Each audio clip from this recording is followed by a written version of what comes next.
اور ہمارے لیے خاص طور پر اس میں سبق کیا ملتا ہے کہ اس بات کو دل سے مانے کہ ہوا خیر مما یجمعون، یہ تو ہر اس چیز سے بہتر ہے کہ جسے لوگ جمع کر رہے ہیں۔ اور ہم کیا جمع کر رہے ہوتے، کیا گھر میں کاٹ کباڑ، کبھی آپ گھر میں دیکھیں کتنی چیزیں ایسی ہیں جو ہم سالوں سے استعمال نہیں کرتے ہیں، کاٹ کباڑ جمع کرتے ہیں، آج یہ سیل پہ چیز آ گئی، آج وہ آ گئی، چلو buy one get one free ہے تو دو اٹھا کے لے آتے ہیں، اور پھر وہ چیز پڑے پڑے ختم ہو جاتی ہے۔ تو ہم دیکھیں کہ ہم دنیا میں کیا مادی چیزیں جمع کر رہے ہیں، اور کیا ایسی چیزیں جو آخرت میں ہمیں کام آنے والی ہیں۔ اور پھر اس میں شفا اور رحمت بھی ہے، کن کے لیے؟ مومنین کے لیے، جو عمل کرنے والے لوگ ہیں ان کے لیے، جو ایمان ڈالنے والے ہیں ان کے لیے اس کتاب میں رحمت ہے، شفاعت ہے، رحمت ہے اور خوشخبری ہے۔ تو ہمارے لیے اس میں کیا عمل کی بات ہے کہ کتاب کے ملنے پر دل سے اللہ کا شکر ادا کریں کہ اللہ تعالیٰ نے ہمیں اس سے جوڑ دیا ہے، ورنہ کئی لوگ ایسے ہیں کہ جو اس وقت اس سے دور ہیں۔ ابھی ہم اس وقت قرآن پڑھ رہے ہیں، سن رہے ہیں، دیکھ رہے ہیں، لیکن دنیا میں کتنے ہی ایسے لوگ ہیں کہ جو اس خزانے سے دور ہیں، تو ان لوگوں کو بھی کوشش کرنی ہے۔ اس کے بعد آگے دیکھتے ہیں، آیت نمبر ہمارا نیکسٹ رکوع ہے 61 سے شروع ہوتا ہے۔ آپ کسی حال میں ہو اور منجملہ ان احوال کے آپ کہیں سے قرآن پڑھتے ہو اور جو کام بھی کرتے ہو، ہم کو سب کی خبر رہتی ہے۔ جب تم اس کام میں مشغول ہوتے ہو اور آپ کے رب سے کوئی چیز ذرا برابر بھی غائب نہیں، نہ زمین میں اور نہ آسمان میں، اور نہ کوئی چیز اس سے چھوٹی اور نہ کوئی چیز بڑی، مگر یہ سب کتاب مبین میں ہے۔ یاد رکھو کہ اللہ کے دوستوں پر نہ کوئی اندیشہ ہے اور نہ وہ غمگین ہوتے ہیں۔ یہ وہ لوگ ہیں جو ایمان لائے اور برائیوں سے پرہیز رکھتے ہیں، ان کے لیے دنیاوی زندگی میں بھی اور آخرت میں بھی خوشخبری ہے۔ اللہ تعالیٰ کی باتوں میں کچھ فرق ہوا نہیں کرتا، یہ بڑی کامیابی ہے۔ اور آپ کو ان کی باتیں غم میں نہ ڈالے، تمام تر غلبہ اللہ ہی کے لیے ہے، وہ سنتا ہے، وہ جانتا ہے۔ یاد رکھو کہ جتنے کچھ آسمانوں میں ہیں اور جتنے زمین میں ہیں، یہ سب اللہ ہی کے ہیں۔ اور جو لوگ اللہ کو چھوڑ کر دوسرے شرکا کی عبادت کر رہے ہیں، کس چیز کی اتباع کر رہے ہیں؟ محض بے سند خیال کی اتباع کر رہے ہیں اور محض اٹکلیں لگا رہے ہیں۔ وہ ایسا ہے جس نے تمہارے لیے رات بنائی تاکہ تم اس میں آرام کرو، اور دن بھی اس طور پر بنایا کہ دیکھنے بھالنے کا ذریعہ ہے۔ تحقیق اس میں دلائل ہیں ان لوگوں کے لیے جو سنتے ہیں۔ وہ کہتے ہیں کہ اللہ اولاد رکھتا ہے، سبحان اللہ، وہ تو کسی کا محتاج نہیں، اسی کی ملکیت ہے جو کچھ آسمانوں میں اور جو کچھ زمین میں ہے۔ تمہارے پاس اس پر کوئی دلیل نہیں، کیا اللہ کے ذمہ ایسی بات لگاتے ہو جس کا تم علم نہیں رکھتے؟ آپ کہہ دیجئے کہ جو لوگ اللہ پر جھوٹ افطرا کرتے ہیں وہ کامیاب نہ ہوں گے۔ یہ دنیا میں تھوڑا سا عیش ہے، پھر ہمارے پاس ان کو آنا ہے، پھر ہم ان کو ان کے کفر کے بدلے سخت عذاب چکھائیں گے۔ یہ رکوع تھا 12، اور اس کا موضوع ہے کہ اللہ دیکھ رہا ہے۔ اللہ تعالیٰ ہر وقت ہر ایک کو دیکھتا ہے، اور جس حال میں بھی ہم ہوتے ہیں، گھر میں ہوتے ہیں، باہر ہوتے ہیں، روڈ پہ ہوتے ہیں، کسی سے ملاقات کر رہے ہوتے ہیں، کچھ بھی کر رہے ہوتے ہیں، ہر وقت اللہ تعالیٰ کی نظر ہمارے اوپر ہوتی ہے۔ اور پھر جو کچھ تم کرتے ہو اس دوران بھی اللہ دیکھتا ہے، یعنی ہر وقت دیکھتا ہے، اور دن میں بھی دیکھتا ہے، رات کو دیکھتا ہے۔ یعنی دیکھنے کا مطلب یہ کہ ہمارے عمل کو دیکھتا ہے کہ ہم کسی کے اوپر ظلم تو نہیں کر رہے، کسی کے ساتھ ناانصافی تو نہیں کر رہے، خود اپنے اوپر ظلم تو نہیں کر رہے، مطلب اپنے ہاتھوں پیروں سے تو اپنے گناہ نہیں کر رہے۔ ہم اپنے اوپر ظلم اس طرح سے بھی کر سکتے کہ میں دنیا کی محفلوں میں ہیں یا دین کی محفلوں میں ہے تو ہمارا دل کہاں ہوتا ہے؟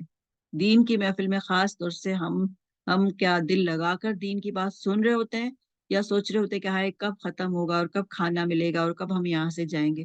تو اللہ تعالیٰ ظاہری چیزوں کو بھی دیکھتا ہے اور ہمارے دلوں کے اندر پوشیدہ چھپی ہوئی چیزوں کو بھی دیکھتا ہے۔ پھر یہ بھی دیکھتا ہے کہ کوئی ذرہ برابر چیز آسمان اور زمین میں ایسی نہیں جو چھوٹی ہو یا بڑی ہو، وہ اللہ کی نظر سے پوشیدہ ہو۔ ہر چیز اللہ تعالیٰ کے سامنے صاف دفتر میں موجود ہے۔ اللہ تعالیٰ کے دوست جو ایمان لائے، جنہوں نے اللہ تعالیٰ کا خوف رکھا، ان کے لیے کوئی خوف نہیں ہوگا اور کوئی رنج نہیں ہوگا۔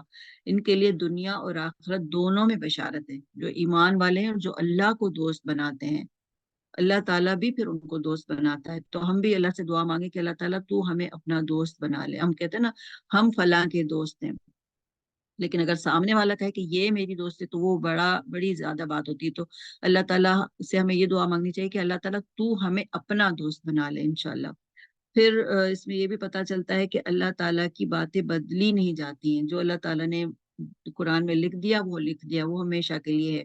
پھر فرمایا کہ اے نبی صلی اللہ علیہ وسلم، جو باتیں یہ لوگ کر رہے ہیں آپ ان پر رنجیدہ نہ ہو، آپ کو غم نہیں ہونا چاہیے، کیونکہ اللہ تعالیٰ آپ کے ساتھ ہے، وہ سب کچھ سنتا ہے اور جانتا ہے، کیونکہ عزت ساری کی ساری اللہ تعالیٰ کے اختیار میں ہے، اور آسمان اور زمین کے رہنے والے سب اللہ کی مخلوق ہیں اور مملوک ہیں۔ جو اللہ کے سوا کسی کو پکارتے ہیں وہ وہم کے پیروکار ہیں، وہ صرف قیاس آرائیاں کرتے ہیں۔ اللہ تعالیٰ نے تمہارے لیے رات بنائی تاکہ تم اس میں سکون حاصل کرو، اور دن بنایا تاکہ اس کو روشن بنایا تاکہ تم اس میں کام کر سکو۔ لوگوں نے کہا کہ اللہ تعالیٰ نے کسی کو بیٹا بنا لیا، نعوذ باللہ، تو وہ تو ہر چیز سے بے نیاز ہے، اس کو بیٹے کی کیا ضرورت ہے؟ آسمان اور زمین میں جو کچھ ہے اسی کی ملکیت ہے۔ اور پھر اس میں یہ بھی بات پتہ چلتی ہے کہ علم کے بغیر اللہ تعالیٰ کے بارے میں بات کرنے کے لیے کسی کے پاس کوئی دلیل ہے؟ کیا ہمارے پاس کوئی دلیل ہے کہ ہم اللہ کے خلاف کر سکیں؟ اور اس میں پھر یہ بھی بات پتہ چلتی ہے کہ جو مومن ایمان والا بندہ ہوتا ہے اس کو دنیاوی غم تو ہوتے ہیں، جیسے نبی صلی اللہ علیہ وسلم کو بھی غم ملے تھے جب آپ کے بیٹے کی وفات ہوئی تھی، لیکن مومن کا جو معاملہ ہوتا ہے وہ غم مستقل طور پر اس میں برقرار نہیں رہتا، وقتی طور پر اس کو غم ضرور ہوتا ہے، لیکن پھر قرآن اس کے لیے شفا بن جاتا ہے، اور پھر اللہ تعالیٰ کی ہدایت بھی اس کو ملتی ہے، اور پھر وہ غم سے باہر نکل آتا ہے، یعنی دائمی غم لاحق نہیں ہوتا اس کو۔ اسی طرح ذلت کا غم بھی ہوتا ہے، دشمن کے غلبے کا غم ہوتا ہے، دین کے اقتدار کے ختم ہونے کا غم ہوتا ہے، اور یہ سارے غم ہوتے ہیں، لیکن پھر اللہ تعالیٰ ایمان والوں کو تسلی دیتا ہے۔ نبی صلی اللہ علیہ وسلم نے فرمایا کہ اللہ کے بندوں میں سے کچھ ایسے لوگ بھی ہیں جو نہ نبی ہوں گے نہ شہید، لیکن قیامت کے دن اللہ کے ہاں ان کے بلند مراتب و منازل کی وجہ سے انبیاء شہداء ان پر رشک کریں گے۔ صحابہ نے عرض کیا، اے اللہ کے رسول، ہمیں بتائیں وہ کون لوگ ہیں، ہم لوگ بھی سوچیں کہ وہ کون لوگ ہوں گے۔ آپ نے فرمایا یہ وہ لوگ ہوں گے جو آپس میں اللہ کی کتاب یا اللہ سے محبت کی بنا پر آپس میں محبت کرتے ہوں گے، حالانکہ ان کا آپس میں نہ کوئی رشتہ تھا، نہ کوئی لین دین، نہ مالی لین دین تھا، بس اللہ کی قسم ان کے چہرے پر نور ہوں گے۔ جب لوگ خوف زدہ ہو رہے ہوں گے تو انہیں کوئی خوف نہیں ہوگا، جب لوگ غمگین اور پریشان ہو رہے ہوں گے تو انہیں کوئی غم اور پریشانی نہ ہوگی۔ پھر آپ نے اسی آیت کی تلاوت فرمائی کہ الا ان اولیاء اللہ لا خوف علیہم ولا هم یحزنون، کہ اللہ تعالیٰ، بے شک اللہ تعالیٰ کے جو دوست ہیں ان کو کوئی خوف ہوگا اور نہ وہ غمگین ہوں گے۔ تو ہم سب بھی ایک دوسرے سے کہیں کہ ہم سب آپس میں اللہ کی خاطر ایک دوسرے کو سے محبت کرتے ہیں۔ میں بھی آپ سے کہتی ہوں کہ میں آپ سب سے اللہ کی خاطر محبت کرتی ہوں، تو انشاءاللہ ہم سب ایک دوسرے سے محبت کریں گے، لیکن کس لیے؟ اللہ کی خاطر، صرف اور صرف اللہ کے لیے۔ تو انشاءاللہ ہمیں بھی نہ دنیا میں کوئی خوف ہوگا اور نہ آخرت میں۔ اور پھر ہمیں یہ دیکھنا ہے کہ قرآن کس طرح انسان کو ہدایت بخشتا ہے، روشنی بخشتا ہے، اور دنیا کے غموں سے بھی چھٹکارا عطا فرماتا ہے، صرف آخرت کے لیے نہیں، دنیا کا بھی غم انسان کو ہوتا ہے تو اس سے بھی قرآن میں شفا ہے، روشنی ہے۔ اور اس میں ایک اور چیز پتہ چلتی ہے، ایک حدیث میں آتا ہے کہ ابو ذر رضی اللہ عنہ کہتے ہیں کہ نبی صلی اللہ علیہ وسلم نے نبی صلی اللہ علیہ وسلم سے عرض کیا کہ ایک آدمی خالص اللہ کے لیے کوئی کام کرتا ہے لیکن لوگ اس سے اس کام کی وجہ سے محبت کرنے لگتے ہیں، آپ نے فرمایا یہ مومن کو جلدی ملنے والی خوشخبری ہے، یعنی دنیا میں ہی اس کو دکھا دیا جاتا ہے کہ تمہارے کام کی کیا قبولیت ہے، سبحان اللہ۔ اور اس کے علاوہ پھر ہمیں یہ بھی پتہ چلتا ہے کہ دنیا میں اگر کوئی آپ پر جھوٹے الزام لگائے یا آپ کی غلطیاں پکڑ پکڑ کر اچھالے تو ان باتوں پر غم نہ کریں، کیونکہ عزت ساری کی ساری اللہ کے پاس ہے اور اللہ ہی کی ہے، وہ سب کچھ سننے والا اور سب کچھ جاننے والا ہے، اور ہمیں صرف اسی کے اوپر بھروسہ کرنا ہے۔ ہے آ، آگے آیت نمبر 71 اور اس کے بعد والا بھی رکو دیکھ لیتے ہیں کیونکہ یہ ساتھ ہی ساتھ چلے گا انشاءاللہ۔ تو آگے آیت نمبر 71 کو دیکھتے ہیں کہ وَاتْلُ عَلَيْهِمْ نَبَأَ نُوحٍ إِذْ قَالَ لِقَوْمِهِ يَا قَوْمِ إِنْ كَانَ كَبُرَ عَلَيْكُمْ مَقَامِي وَتَذْكِيرِي بِآيَاتِ اللَّهِ فَعَلَى اللَّهِ تَوَكَّلْتُ فَأَجْمِعُوا أَمْرَكُمْ وَشُرَكَاءَكُمْ ثُمَّ لَا يَكُنْ أَمْرُكُمْ عَلَيْكُمْ غُمَّةً ثُمَّ اقْضُوا إِلَيَّ وَلَا تُنْظِرُونِ۔ اور آپ کو نوح علیہ السلام کا قصہ پڑھ کر سنائیے جبکہ انہوں نے اپنی قوم سے فرمایا کہ اے میری قوم، اگر تم اگر تم کو میرا رہنا اور احکام الہی کی نصیحت کرنا بھاری معلوم ہوتا ہے تو میرا تو اللہ ہی پر بھروسہ ہے۔ تم اپنی تدبیر ماں اپنے شرکا کے پختہ کر لو، پھر تمہاری تدبیر تمہاری گھٹن کا باعث نہ ہونی چاہیے، پھر میرے ساتھ کر گزرو اور مجھ کو مہلت نہ دو۔ پھر بھی اگر تم اعراض ہی کیے جاؤ تو میں تم سے کوئی معاوضہ تو نہیں مانگتا، میرا معاوضہ تو صرف اللہ ہی کے ذمہ ہے، اور مجھ کو حکم کیا گیا ہے کہ میں مسلمانوں میں سے رہوں۔ سو وہ لوگ ان کو جٹلاتے رہے، پس ہم نے ان کو اور جو ان کے ساتھ کشتی میں تھے ان کو نجات دی اور ان کو جانشین بنایا، اور جنہوں نے ہماری آیتوں کو جٹلایا تھا ان کو غرق کر دیا۔ سو دیکھنا چاہیے کیسا انجام ہوا ان لوگوں کا جو ڈرائے جا چکے تھے۔ پھر نوح علیہ السلام کے بعد ہم نے اور رسولوں کو ان کی قوموں کی طرف بھیجا، سو وہ ان کے پاس روشن دلیلیں لے کر آئے، بس جس چیز کو انہوں نے اول میں جھوٹا کہہ دیا یہ نہ ہوا کہ پھر اس کو مان لیتے۔ اللہ تعالیٰ اسی طرح حد سے بڑھنے والوں کے دلوں پر بند لگا دیتا ہے۔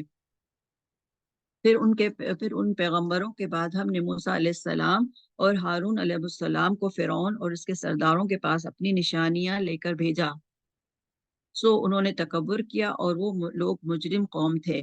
پھر جب ان کو ہمارے پاس سے صحیح دلیل پہنچی تو وہ لوگ کہنے لگے کہ یہ تو سرئی جادو ہے، یقیناً یہ سرئی جادو ہے۔ موسیٰ علیہ السلام نے فرمایا کیا تم اس صحیح دلیل کی نسبت جبکہ وہ تمہارے پاس پہنچی ایسی بات کہتے ہو کیا کہ یہ جادو ہے؟ حالانکہ جادوگر کامیاب نہیں ہوا کرتے۔ وہ لوگ کہنے لگے کیا تم ہمارے پاس اس لیے آئے ہو کہ ہم کو اس طریقے سے ہٹا دو جس پر ہم نے اپنے باپ دادوں کو پایا ہے، اور تم دونوں کو دنیا میں بڑائی مل جائے اور ہم تم دونوں کو کبھی نہ مانیں گے۔ اور فرعون نے کہا کہ میرے پاس تمام جادوگروں کو حاضر کرو۔ پھر جب جادوگر آئے تو موسیٰ علیہ السلام نے ان سے فرمایا کہ ڈالو جو کچھ تم ڈالنے والے ہو۔ سو جب انہوں نے ڈالا تو موسیٰ علیہ السلام نے فرمایا کہ یہ جو کچھ تم لائے ہو جادو ہے، یقینی بات ہے کہ اللہ تعالیٰ اس کو ابھی درہم برہم کیے دیتا ہے۔ اللہ تعالیٰ ایسے فسادیوں کا کام بننے نہیں دیتا، اور اللہ تعالیٰ حق کو اپنے فرمان سے ثابت کر دیتا ہے، گو مجرم کیسا ہی ناگوار سمجھیں۔ اور یہ موسیٰ علیہ السلام کا قصہ کئی بار قرآن میں آیا ہے، اور نوح علیہ السلام کا بھی۔ تو پھر ہم اس کو ہمیں پتہ ہے کہ سارے قصے ریپیٹ ہوتے رہتے ہیں، تو ہم اب آگے چلتے ہیں۔ آیت نمبر ہے 83۔ پس موسیٰ علیہ السلام پر ان کی قوم میں سے صرف قدرے قلیل آدمی ایمان لائے، وہ بھی فرعون سے اور اپنے حکام سے ڈرتے ڈرتے کہ کہیں ان کو تکلیف پہنچائے، اور واقع میں فرعون اس ملک میں زور رکھتا تھا، اور یہ بھی بات تھی کہ وہ حد سے باہر ہو جاتا تھا۔ اور موسیٰ علیہ السلام نے فرمایا کہ اے میری قوم، اگر تم اللہ پر ایمان رکھتے ہو تو اسی پر توکل کرو اگر تم مسلمان ہو۔ انہوں نے عرض کیا کہ ہم نے اللہ ہی پر توکل کیا، اے ہمارے پروردگار ہم کو ظالموں کے لیے فتنہ نہ بنا۔ یہ دعا بھی ہمیں مانگتے رہنا چاہیے، اور آج کل کے حالات میں کہ خاص طور سے ربنا لا تجعلنا فتنة للقوم الظالمین، کہ اللہ تعالیٰ پر ہی ہم توکل کرتے ہیں، ہمارے پروردگار ہم کو ظالموں کے لیے فتنہ نہ بنا۔ آیت نمبر 86۔ اور ہم کو اپنی رحمت سے ان کافر لوگوں سے نجات دے، اور ہم نے موسیٰ علیہ السلام اور ان کے بھائی کے پاس وہی بھیجی کہ تم دونوں اپنے ان لوگوں کے لیے مصر میں گھر برقرار رکھو، اور تم سب اپنے انہی گھروں کو نماز پڑھنے کی جگہ قرار دے لو اور نماز کی پابند رہو، اور آپ مسلمانوں کو بشارت دے دیں۔ اور موسیٰ علیہ السلام نے عرض کیا اے ہمارے رب، تو نے فرعون کو اور اس کے سرداروں کو سامان زیست اور طرح طرح کے مال دنیاوی زندگی میں دیے، اے ہمارے رب اسی واسطے دیے کہ وہ تیری راہ میں گمراہ کریں۔ اے ہمارے رب ان کے مالوں کو نیست و نابود کر دے اور ان کے دلوں کو سخت کر دے، سو یہ ایمان نہ لانے پائیں یہاں تک کہ دردناک عذاب کو دیکھ لیں۔ آیت نمبر 89۔ حق تعالیٰ نے فرمایا کہ تم دونوں کی دعا قبول کر لی گئی، سو تم ثابت قدم رہو اور ان لوگوں کی راہ نہ چلنا جن کو علم نہیں، اور ہم نے بنی اسرائیل کو دریا سے پار کر دیا، پھر ان کے پیچھے پیچھے فرعون اپنے لشکر کے ساتھ ظلم اور زیادتی کے ارادے سے چلا، یہاں تک کہ جب ڈوبنے لگا تو کہنے لگا کہ میں ایمان لاتا ہوں جس پر بنی اسرائیل ایمان لائے، اس کے سوا کوئی معبود اور نہیں، اور میں مسلمانوں میں سے ہوں۔ جواب دیا گیا